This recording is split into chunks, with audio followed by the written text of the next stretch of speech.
What is up, guys? Welcome back to the Daily Major Ben Gaming News channel here today. If you want to find the best and greatest news here, and the latest and greatest news, I should say, on the channel, then this is where you're going to find it. We're going to be doing daily news videos going forward from here. So I hope you enjoy.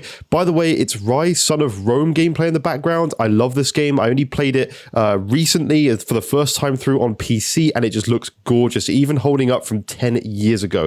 But without further ado, let's get into the daily news stories that I've got here for you today. And the first one, we're going to be talking about PlayStation, and they actually cancel quite a few games. So if you wonder why there's been a bit of a dry spell recently, there actually is a very good reason for that. So this is what they had to say. PlayStation embraces new ideas and many of them fail. We do a prototype, we evaluate, we decide whether to spend more time and resources, or we just stop. We cancel so many games, explained, hold on for this one, Shuhei Yoshida, I think I got that right, former president of Sony Interactive Entertainment Worldwide Studios, and now the head of Sony's Independent Developer Initiative in an interview with The Guardian. So that's what he actually had to say. So all the games that we actually get, like God of War Ragnarok, Horizon Forbidden West, Returnal, Ratchet and Clank, or not so much Returnal because it wasn't one of their own IPs at the time, but these games are ones of many that actually are good enough to be completed because they're happy with it. They have so many different projects that they try and that they cancel because not every game can be good. While Yoshida noted that there's a lot of strong ideas from developers making it difficult to cancel games, the goal is to support them. I usually try to convince the developer that I'm trying to save them from getting stuck with this project, the executive said. So I just find that really interesting because it's just cool to like look into Sony's world a little bit more and just see how they come up with so many ideas. They've obviously got so many projects on the go, and so many of them never actually make it to, you know, us actually seeing them. And it'd be interesting to see, you know, what kind of works they had ongoing, what kind of things did they actually scrap? Because I mean, so many good ideas come out to us. You know, there's got to be some that are scrapped that were still fairly good or had some different initiatives, and maybe those get put into other games. I don't know, but I thought that was an interesting thing to start the day off with today. Now, Star Wars Jedi Fallen Order is launching on Friday. I can't wait for this game, but something here that might put you off this a little bit. I've seen some people be put off. I find it odd that some people are put off, but anyway, Star Wars Jedi Survivor may require mandatory download even for physical copies. So this game is set to have an extremely large file size, and it is going to require a download. So console owners are familiar enough with the concept of downloading day one patches at this time. It's kind of a common thing now, which is why I don't know, this one specifically doesn't seem to be.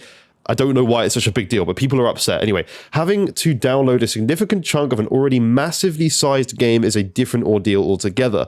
At this point, some fans may opt out, which I've seen on Twitter, to purchase a digital copy over the physical, and some people are going that way. So one of the strangest parts of this is the actual Series X version is coming in with a download of 140 gigabytes, whereas the Series S version is 44 gigabytes. So the Series X version is 3 times the size of the Series S. So I'm not exactly sure what's going on there, and I'm not sure about the PS5 version, but I find this very, very strange. The whole thing is a little odd. Discs are useless these days. I'm not sure why so many people still purchase discs. I actually saw a guy recently on Twitter, and I'll put the photo on screen if he hasn't blocked me already, of this tweet, where he actually said he's not going to buy the game purely because of this, and he would never buy a physical copy. He would rather not play the game than not have a physical copy, which I don't understand. He's actually missing out on good games because of not owning physical game. I don't understand. Very weird, but that's it for that one anyway. I'm not going to stay on that too much longer. But something more important that I saw yesterday is Guerrilla Games has officially confirmed a Horizon Forbidden West sequel following on from this DLC that we had that seems to have done very well.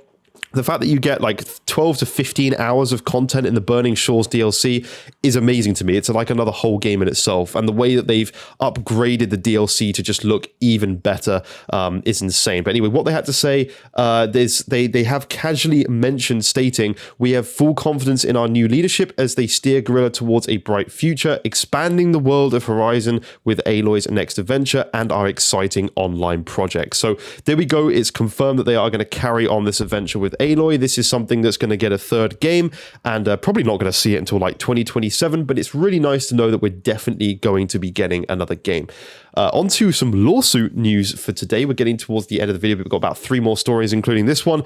Apple wins the lawsuit against Epic Games over App Store antitrust laws challenge. Now, this is very, very interesting, and could be a step closer to us actually getting Fortnite back on iOS. I'm not sure, but this whole thing is just ongoing and something that is just really, really, really interesting. So what they had to say was Apple has prevailed at the Ninth Circuit Court, though the court upheld the ruling that Apple's restraints have a substantial anti-competitive effect that harms consumers. They have found we didn't prove our Sherman Act case. This is coming from Tim Sweeney.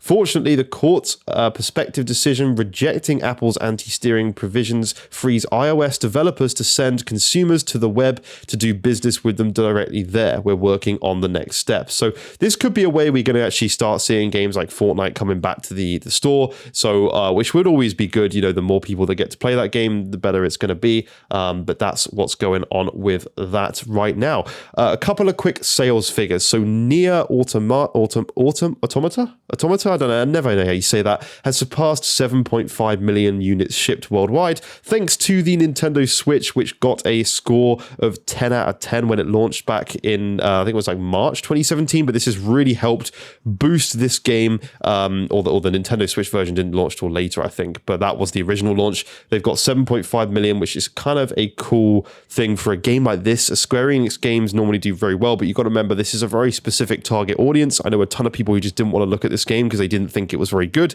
It is a fantastic game, and I recommend anyone goes out there and plays it because it's just very, very good.